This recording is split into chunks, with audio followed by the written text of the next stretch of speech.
It does, because magic realism is because it's so uh, obsessively connected with Marquez. So you keep talking about this, Yes. but I think, it's also an impediment to start working with Marquez in some sense, because people are so taken in by the technique without and the fantasy of it.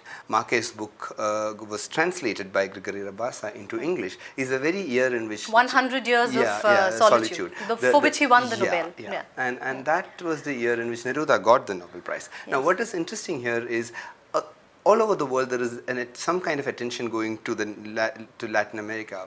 Who probably was inspired by his surroundings, but he took the point of view to a new level. If Yes. you look at the writers whom we read, we'll see them writing about what happens around us.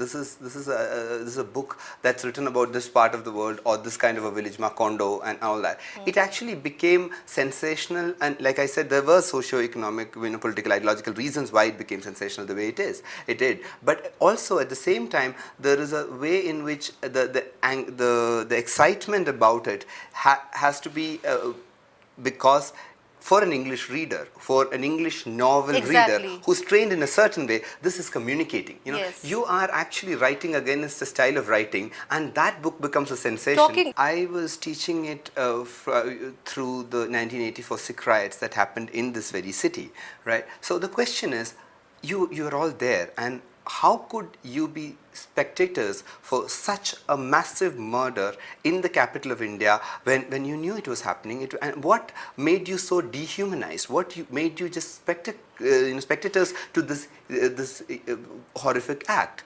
So that's exactly what Chronicle of a Death Foretold is about. Small post on my Facebook page, and for sure today I'll be doing a blog which will be dedicated to this great writer and this great man. And last comment on the show would be, not only we need people like him who are great writers, but also if you look at his life, his level of conviction, his grit, his determination was so high. I wish if we had 15, 20 or 100 people more like him,